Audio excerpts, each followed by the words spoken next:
Hello and welcome to this week's news at GamingBolt. We've been able to learn quite a lot of details about the upcoming PS4 exclusive Spider-Man so far. The developers also revealed early on some of the villains and other characters we can expect to come across in the game, as evidenced by the E3 2018 demo.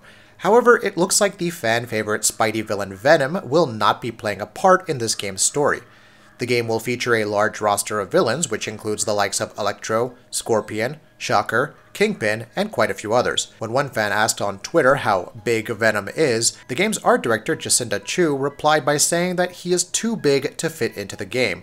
This makes sense given that Venom is such a popular character, and this game will be presenting us with an all-new story about everyone's favorite neighborhood hero. Many fans agreed that it would have been a waste of potential if Venom was to be featured in this very first game. It remains to be seen whether the character may be added later to the game as part of some DLC content or not. The developer of Dead Island 2 insisted last year that the game was still under development, but we haven't heard much about the game since then. Some fans have been wondering if the game is still on the way, and the developer confirmed that it is still under development, while also claiming that they think fans will be happy with the end result. A fan did ask the developer on Twitter if the reason for the delay is because they've been working on the mobile app Dead Island Survivors. The developer responded by stating that the app is being made by a different studio, so it has not impacted the development of Dead Island 2 in any way. Another fan also asked if they would give free DLC and add-ons to make up for the wait. The developer responded by stating too early to say on that, we're focused on making the main game at the moment. All we know as of now is that the game is still coming and that the developer seems convinced that fans will be happy with it. After such a long wait, let's hope they're right. Bethesda Game Studios led many fans by the hand as it announced long-awaited titles like Starfield and The Elder Scrolls 6. The problem is those games are out in the far future, even if Starfield could have a current-gen release. Instead, this year, we'll have to remain content with Fallout 76, which takes the post-apocalyptic survival gameplay into an online setting. It's not like Bethesda hasn't prepared for the reaction that Fallout 76 has received.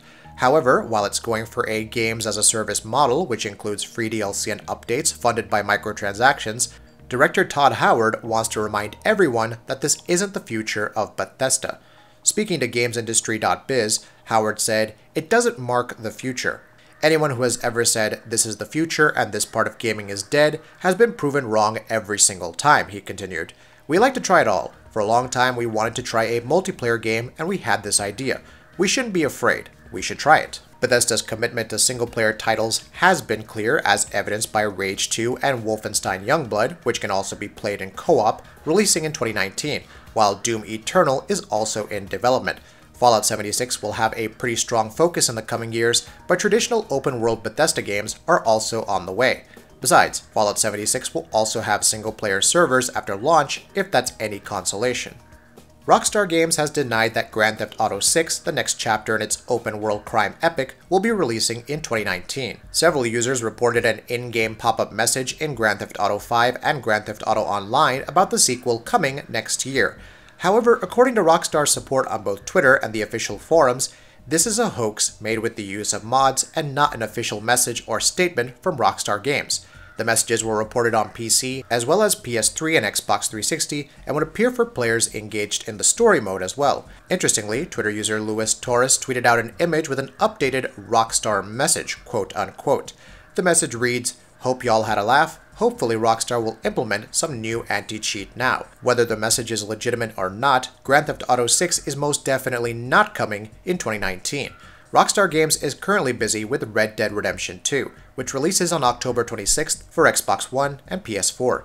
A LinkedIn profile for a former Rockstar employee also apparently indicated a PC version was in development, but there's still no official confirmation on the same. Before E3, there was the infamous Walmart Canada leaks. It was here that Rage 2 from Bethesda was leaked beforehand, but the one thing that had fans excited the most, and the only one that sadly didn't get confirmed as reality, aside from Final Fantasy VII Remake on the Xbox One, was a new Splinter Cell game. Many expected it as an announcement at Ubisoft's press conference, but while almost every other game that was part of the leak was confirmed during E3, Splinter Cell remained absent.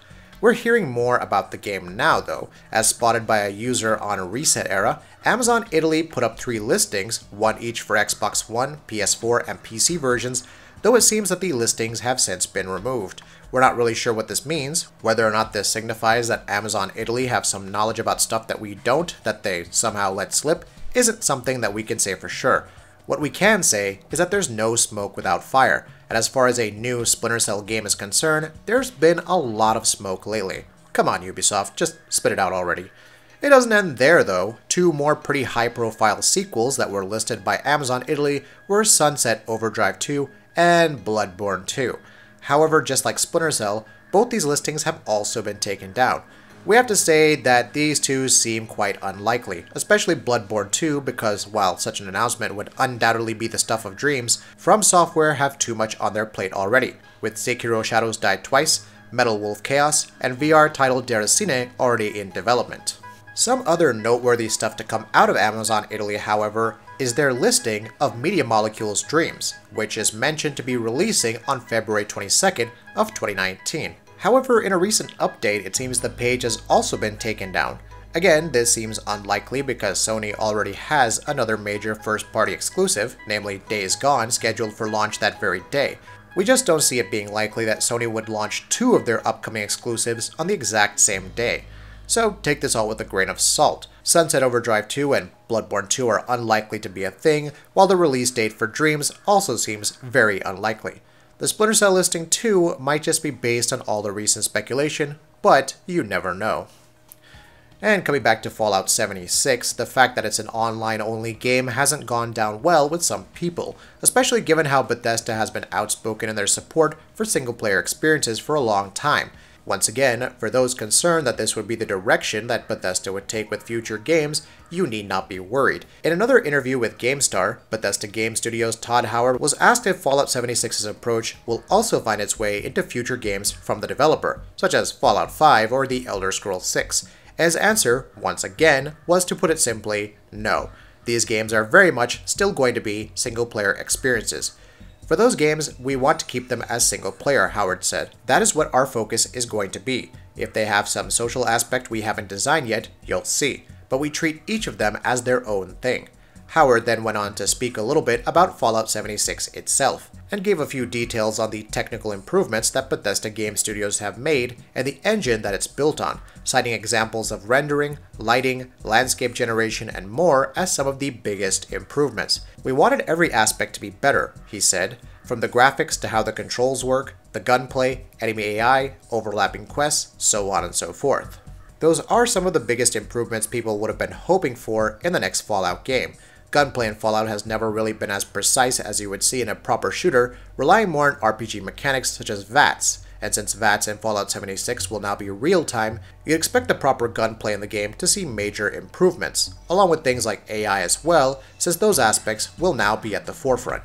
In Fallout 4, we tried so many new things and redid so many things we had before, Howard continued. We took our lessons in how you strike that balance going into Fallout 76. We improved the hit detection for Fallout 76. It feels much better, but you won't notice unless you go back to Fallout 4 and compare those two games. There are a lot of things we redid for Fallout 76 that I don't know if the people will notice. These improvements in fact are only going to ramp up more with each new game, if Howard is to be believed. He said that the studio will keep improving its tech with Starfield and then with The Elder Scrolls 6 as well, which is to be expected of course, and frankly quite needed. Bethesda Game Studios titles aren't exactly technical marvels, to put it lightly.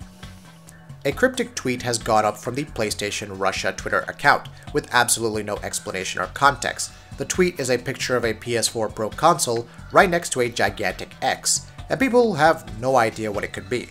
Guesses about the image so far have ranged from another PS4 model, the PS4X, a tease for the PlayStation 5, crossplay functionality being enabled for PSN, name changes for PSN, although we're not entirely sure how that ties into X, but hey, anything's possible, to something as banal as a tease for this year's PlayStation experience, hence PSX. Our personal guess is that it could be referencing the ability to play PS1 classics on the PS4, which the console so far cannot. As a reminder, the PlayStation 1 was popularly known as PSX in the old days, so it does fit. But this is all speculation, based on one very cryptic image so far. we've heard nothing concrete from anyone since. None of the other PlayStation Twitter accounts, for example, have posted anything resembling such a tease. So it is also possible that whatever this is teasing might just be for the Russian market only. That'll be it for this video. If you like what we're doing, please go ahead and subscribe, and we'll see you next time.